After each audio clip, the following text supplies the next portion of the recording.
financial markets and the economy at large. Today, we'll be looking at developments around the African Development Bank and indeed the recent released Nigeria Strategy Paper covering 2020 to 2024. I have with me to lead this conversation Mr. Johnson Chukwu, MD and CEO of Cowry Asset Management. Good morning, and nice to have you, Mr. Johnson Chukwu, in the program. Good morning, Ottoabasi. Thank you for having me. Yes. And joining us also virtually is our co-anchor, Mr. Boason Omofaye, CEO of Frontier Africa Reports. As you can hear, Africa at the forefront. Thank you. Good morning. Yes. And Johnson Chukwu, it's good to see you on the program. Yes. Yeah, good to see you, Boason. Yeah. Thank you. So let's begin with you, Mr. Johnson Chukwu. We've heard much about the Africa Development Bank over the years, but it would be nice to really understand their role as a development financial institution in the region. Just an insight into its role. Well, as you know, African Development Bank was set up by African countries, about 53 African countries, with some foreign countries, including the US, Japan, and a couple of other countries, basically to support economic development in Africa. It's a multilateral, Africa-focused financial institution that has a primary objective to support economic development in Africa. And that's what they've been doing since they were set up. They were funded by the countries I mentioned, African countries, and our international partners, African international partners, like I did mention, the US, Japan, and a number of other countries that contributed to the funding, are still contributing to the fund African Development Bank. Yes. Yes. What is your assessment when you look over the years and decades of how the AfDB has supported Africa's development? I remember in undergraduate years, I used to follow Babaka Ndaye, his drive and his dream to see the private sector drive activities in Africa. And long that he has passed on now, we've seen the likes of Alhaji Aliko Dangote, Strive Masiyiwa, various business leaders, Mo Ibrahim and others coming into the fore and driving investment in Africa. What is the assessment in terms of the AfDB's role in supporting development in Africa? Okay, to actually bring it to focus to Nigerian audience and maybe international audience, we have to look at what African Development Bank has done with respect to Nigeria in particular. Nigeria being the largest shareholder Yes. of that multilateral financial institution. Today, as of December last year, African Development Bank had a commitment of about $5 billion to Nigeria.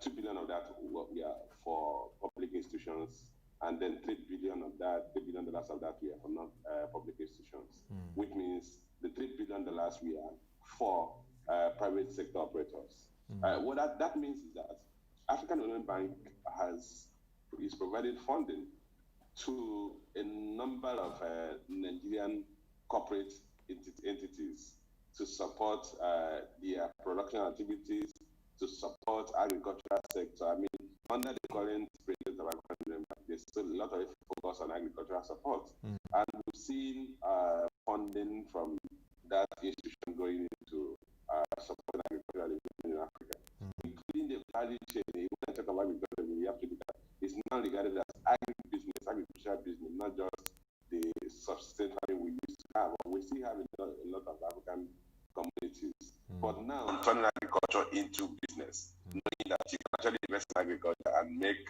bountiful profit, you can invest in agriculture, value chain, create employment, and support the development of Africa and African societies. Okay, before I let Mr. Boason in, let me just ask you, in terms of the first term of Mr. Kim Adesina, you just mentioned about his term. He talked about energizing Africa, light up Africa. He talked about feed Africa, industrialize Africa. Those were robust goals. I think the biggest goals I've seen in the AfDB leadership since Babaka Ndaye's time. How do you assess the impact in terms of the investments in achieving major issues like that, industrialize, light up, and even feed Africa? Okay, let's start from feed Africa. African Development Bank under Dr. Adesina has done a lot in supporting research into high-yielding crop and food, cash crop and food crop in Nigeria and Africa in general. We've seen a lot of support to institutions like the National Institute of Agricultural Research IITA in Ibadan. We've seen a lot of support to other research-based institutions.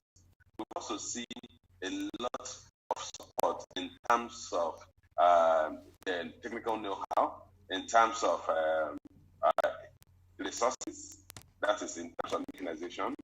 So these are areas that Mr. Additional has done a lot to support agriculture. In terms of Light Up Africa, you know a lot of investment is going into power supply in Africa. Africa has one of the worst power supply records in the world. So a lot is going into generation, a lot is going into transmission grids, a lot is going into distribution grids, and all these sectors, not just funding, but also technical support.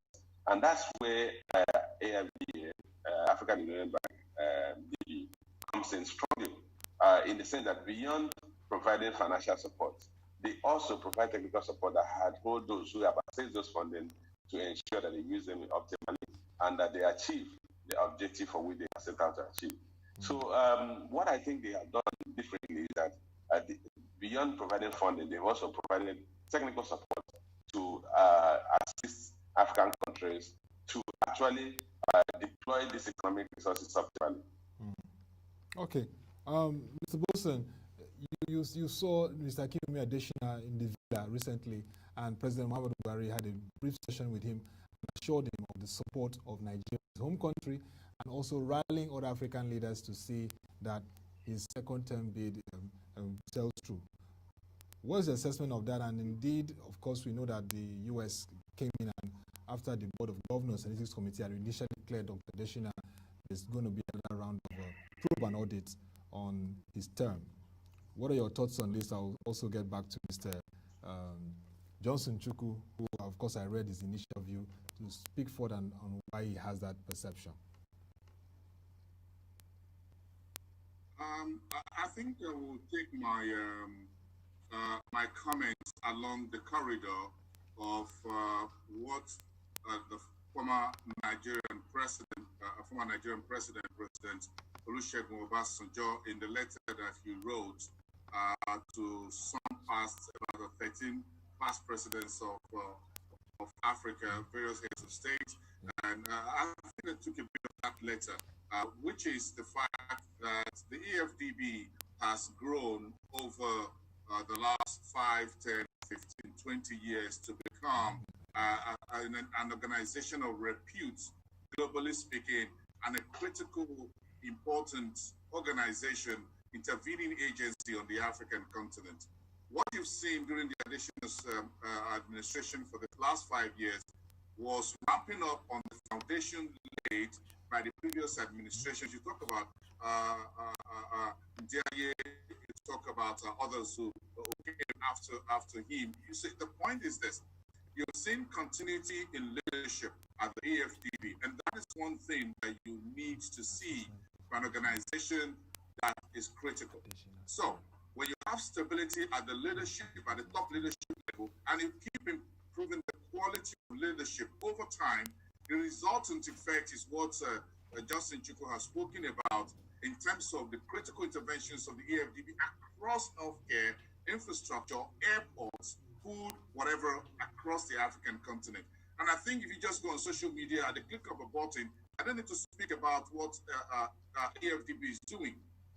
The figures and the stories sell themselves that this organization is impacting the four corners of the continent. So, give it to the AfDB. But again, arriving at this point is not just by magic or wishful thinking. Additional came in with what you call the high fives, which you mentioned a little bit earlier on, Ottoabasi, agriculture, industries, energy, and all of that. These high fives, on one side, strengthening the various subsidiaries of the group. Don't forget, the AfDB is a group. So you have other organizations within the AfDB, which is Africa 50, Africa Risk Capacity, and a number of other agencies within the AfDB.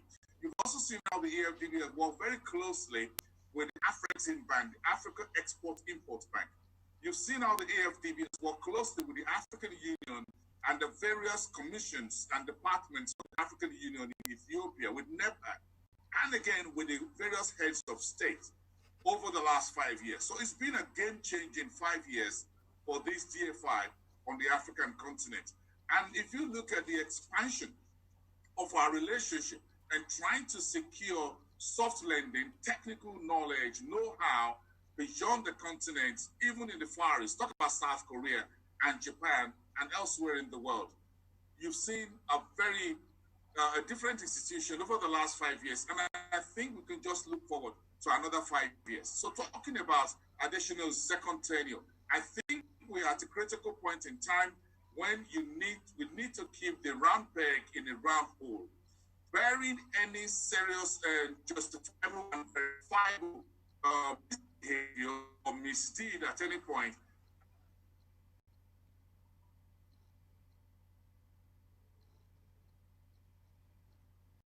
No, Mr. Boason, can you hear me?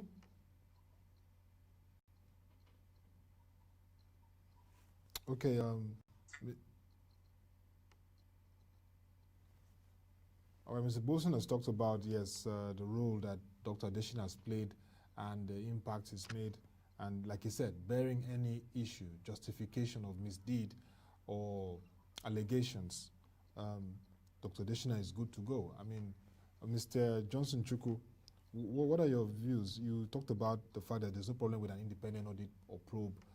Can you expatiate further on those thoughts? Okay, thank you once again. My take is that the probe that was initiated, or the second probe that was initiated by the US, insisting that they will prefer an independent examination and independent auditor to assess or to investigate the probes or the allegations made against Dr. Adesina by some whistleblowers. For me, is the right way to go is to allow that independent audit or independent investigator. Simple reason is this.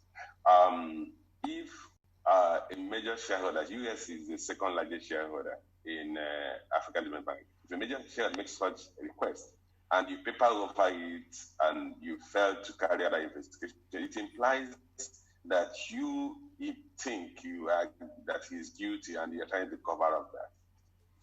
I'm convinced that Mr. Adesina is not guilty. I'm very well convinced he's not guilty of those allegations. So in the absence of any likelihood that he could be found wanting, why I believe the appropriate thing is to allow the investigator to carry out the exam audit, and because that will further strengthen his reputation when the audit report comes out and prove that he's not guilty. If you don't allow that audit, he will have to go with a burden of an unproven allegation. And there are two elements to criminalizing people or tarnishing people's image. One could be that you sidestep an allegation without submitting yourself to an examination, an audit, or investigation, and then you carry a notional burden of guilt in the minds or the conscience of people. So I think allowing the external investigator to come in and look at those allegations, which I think are frivolous, designed to distract him, will help us further strengthen his reputation instead of tarnishing it. That's my position. And there's a saying that a clear conscience fears no allegation, because you know that ultimately you will be justified. I think Adesina has every reason not to bother about that. Let him carry out the allegations. I've read through some of the allegations, and some of them are basically imaginations that don't work in African Union. But there are issues that shouldn't have even come up if they are not people who are trying to throw that as somebody who's doing a great job. Yeah. I mean, a lot of people do have allegations, but like you said, the probe is very important for his image and in terms of his pedigree, and in terms of the fact that if he's going to come in for the second term, it has to be on a very clean and clear note. So I understand your perspective about the need to have an independent probe, but we just want to be very sure that this is another Western incursion in a way. I know that they are shareholders, but if already there's a board of governors and ethics committee that has cleared, then having this independent probe again, from your perspective, is just to once again cross-check and see that he is clear of all the allegations. But how this whole process is managed by the financial media is very important, and I'll come to Mr. Boason there, because I remember a very prominent international business media in the frontline story they had was really misleading in terms of the fact that the U.S. calls for a flamboyant African banker. I mean, when you put such words, I don't know, but again, the role of the financial media in how it's reporting this whole case becomes very important. Mr. Boason. I think this is a very touchy and very delicate situation. AfDB is a Pan-African DFI, and by its composition, within the continent, you have various international interests in terms of the background of some of the countries within the region, those who were led by the Americans to independence, the British, those who were the Portuguese, the French, and all of that. So Africa was colonized by different political powers in the world, and these guys have strong geopolitical strength. They have deep pockets in Europe, in US, and elsewhere. We've seen the emergence of China and South Korea as other economic powerhouses from the South Pacific and the Asian region. So the ownership of the AfDB is very diverse. So I was on the ground during Adesina's first election in Abidjan 5 years ago, May. 5 years ago when he did, and there were a lot of political horse trading, a lot of jostling for the position. The position of the AfDB president is very big, it's very influential, but again, the organization is staffed by folks from around the world. So it's not just, AfDB does not employ folks who are just Africans, they employ the best of brains, the technical, the most competent people from around the world. So it's an international organization, just like the World Bank and the IMF. The fact that they were Bretton Woods institutions and based in the US and Washington does not mean that you don't have Africans working there. You have the African department, you have various departments within the World Bank and the IMF. So the AfDB, like the Afrexim Bank, is an international institution. So the interest of the shareholders and the board of governors, those who are funding this organization, is very critical. So like Johnson Chukwu said, if a critical and important shareholder says, I want a second view or opinion on this particular report of the Ethics Committee, it is good that the Board of Governors of the AfDB says we're going to appoint an independent individual to look over that. There should not be moral question or moral overhang of any emotional feeling getting additional into a second term. And when he secured the second term, and when the elections are held in June, there's a need to unite the organization from within and not disallow any bad blood, as it were, to continue within this critical organization, which is the AfDB group. And this is very important. If there is one key sterling example of how institutions can work within the African continent, the AfDB stands as number one as at today. And I can cross my heart and say that.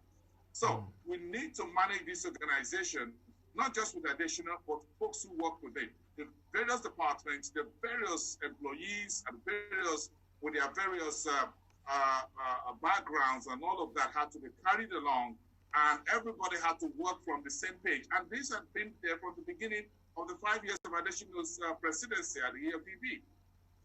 And within the last 5 years, it's brought the organization back from Cairo. Now we've seen political and economic stability and growth in Ivory Coast. You've seen the impact of the AfDB even within the Ivorian economy. Go to Abidjan today and you can hardly find power failure. Yes, so the organization has invested in its home country and it has spread its expertise and its operations judiciously and I think very well across the continent. So, and from that point, there are no complaints. But as always, there will be certain points in which an organization faces a leadership problem or crisis or some storm in a teacup, as it were. The earlier this is fixed, the better. Now, speaking to the financial media, here and elsewhere, we need to understand how responsible we should be in reporting matters of this nature. And this is very critical, so that we don't add unnecessary fuel or to ignite the TikTok that could be set up by whatever powers by those who have other agenda, whatever, we shouldn't let that happen. I said it in my comments earlier. If the AfDB is destabilized, the consequences, the unintended consequences for Africa will not be something easy to tell, to live with for the future. Again, the world as the critical point of COVID-19, we don't know the end of it. We don't know what is coming next. The full impact of this pandemic is going to emerge from 2021 onwards. So this is not the time to play politics, as it were, with the African Development Bank Group, the AfDB. And I repeat, this is not a time to play their politics. If this organization is destabilized by any means whatsoever, then the cascading effect will be untold. It will be untold, and it has to be really stabilized. Mr. Johnson Chukwu, talk about stabilization and, of course, the Nigeria Strategy Paper 2020-2024 has been rolled out, and I guess you've gone through it to see it. And it's very important because also Nigeria is, by 2020, the ERGP, the Economic Recovery and Growth Plan, will elapse, and already we are watching the Office of the Vice President as they work out the Economic Sustainability Plan. But what are your thoughts around this NSP, the strategy paper for Nigeria, rolled out by the African Development Bank? I think if you look at that strategy paper that African Development Bank has come up for Nigeria, it focuses on some key areas. One is, like I mentioned in my opening speech, agribusiness. 2 is empowering women. 3 is on infrastructure development. And then it has also tried to align with our economic development plan. That is economic recovery and growth plan. And then the other thing I observed is that strategy is also designed to ensure that Nigeria meets the global, the sustainable development goals, the global sustainable development goals. And these are the critical areas that we should be looking at. It's looking at how do you improve infrastructural supply, how do you enhance agribusiness, so as to create employment for the largest employers of sector that employs labor in the country. And then how do you support the less privileged in terms of economic access, that is the women in the society. And if that strategic price objective is achieved, probably it will go a long way to supporting the transformation of the Nigerian economy. Because if you look at all the critical areas, if you look at one of the critical setbacks we have, or the shortcoming we have, is in terms of infrastructure supply.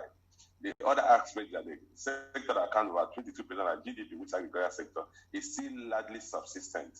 And therefore, you need to transform it from basically food, focus on growing food items to something that goes beyond, that goes into value addition, such that people can actually invest in agriculture as a business. That way, you will upscale the competence level of those in that sector, as well as expand the value created by the agricultural sector. If you look at our export, international trade report for first quarter, you will observe that export of agricultural products actually grew in the first quarter, as well as export of raw materials. But the challenge is that there was little or no addition to some of the products we export. If you even disaggregate the export, and you look at items like cocoa and cocoa beans related items, sesame seed, palm related items, these are things we should have industries that transform them into finished products instead of exporting the raw materials and bringing back the finished products. So I think that's one of the areas that strategy is focusing on. How do we turn agriculture into a business? How do we support the female folk in going into business? How do we support infrastructure in Africa? How do we ensure that, in Nigeria, and how do we ensure that Nigeria attain the sustainable development goals? It's very important for Nigeria because, as you know, Mr. Johnson Chukwu, we're also looking at lifting millions from poverty. The last report showed 40.1% poverty rate, 82.9 million Nigerians living in poverty. It's important that all those enablers that can achieve lifting millions from poverty is attained. And the issue of infrastructure is very important for manufacturing. The key stakeholders keep raising that aspect, decrying the state of infrastructure and logistics, which is inhibiting the prospects of unlocking opportunities in the sector. So we hope that this strategy paper will align with our economic fiscal plans, and it can begin to give opportunity for us to achieve development, not just being the largest shareholder in AfDB, but that must show in our strategy, economy, and development. But let's look at AfDB going forward. Whatever happens, hopefully Dr. Adesina gets a second term, or whatever happens in the leadership, what should be the focus post-pandemic? This is a very critical time. Africa was also hit by this pandemic in terms of the overlying effect of the coronavirus on the economies. I think the focus for the African Development Bank would be to support restoration of economic activities in Africa. One of the areas that requires urgent attention is the issue of recapitalizing the small and medium-scale enterprises. And when I talk of recapitalizing the small and medium-scale enterprise, you observe that because of the income level in Africa, most business operators are at the small and micro level. And the lockdown you witness in several African countries have robbed these businesses of their capital, their seed capital. Most of them have lived out of their seed capital in the lockdown, and they don't have money to resume their businesses. So I think African Development Bank has to work with the sovereign authorities, the individual countries, to create possibly create funds that can be accessed by the small and medium scale enterprise. Because see, this is the sector that actually account for the greatest number of employment in Africa. They're the sector that actually produces the largest quantity of goods and services in Africa. And if we allow the small and medium scale enterprises to go down, the economic recovery that you expect in Africa after the COVID-19 crisis will take a longer time to achieve. Because the reality is in African countries, there are still very few locally grown multinational institutions. There are still very few locally grown large corporates. So the business environment is dominated by the small and medium scale enterprises, and the ones that we were worst hit by the coronavirus pandemic. But they can't do it alone. They have to, the ministries of finance or the fiscal authorities of the African countries need to work with them. AfDB can come up with a funding arrangement or a structure that will not just provide funding to the small and medium scale enterprise, but also help them upscale their skill level.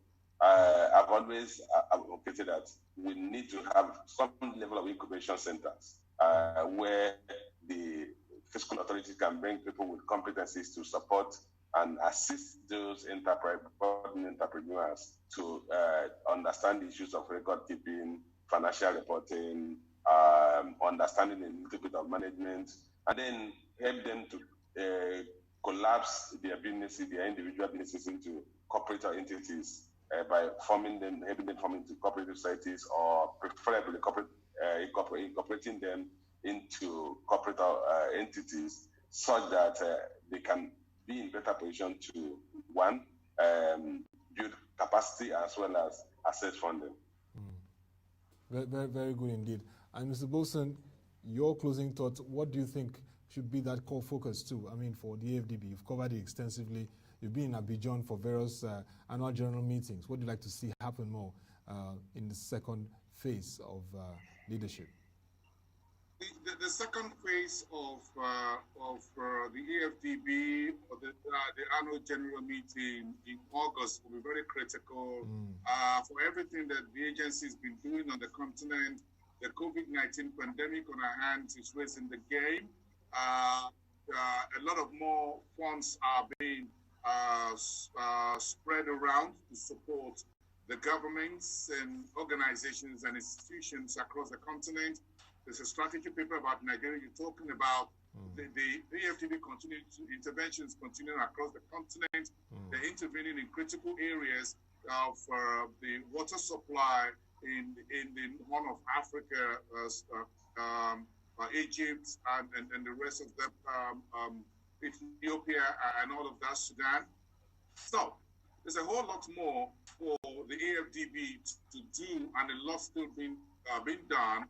We just need to quickly put this ethics committee report and all of that behind us, and get this organization to continue running at at a top speed to meet the necessary obligations and things that need to be done on the continent. Remember, every country is trying to look inwards, and folks are saying this is the time for Africa to also look inward. If we are going to look inwards, one of the organizations that's been the handmaiden of the progress that we expect on the continent is the AfDB and other DFIs like the Afreximbank and the agencies around them, NEPAD and the African Union. And I'm beginning to be encouraged as someone who is focusing a lot more on African economies and markets, that we need to have a lot more integration within the continent, which even the AfDB is fast-tracking, for example, with the African Securities Exchanges Association, which is due to be floated in the first quarter of 2021. This is a great initiative. We need more of this. We don't need distraction in Ivory Coast, where the AfDB is headquartered.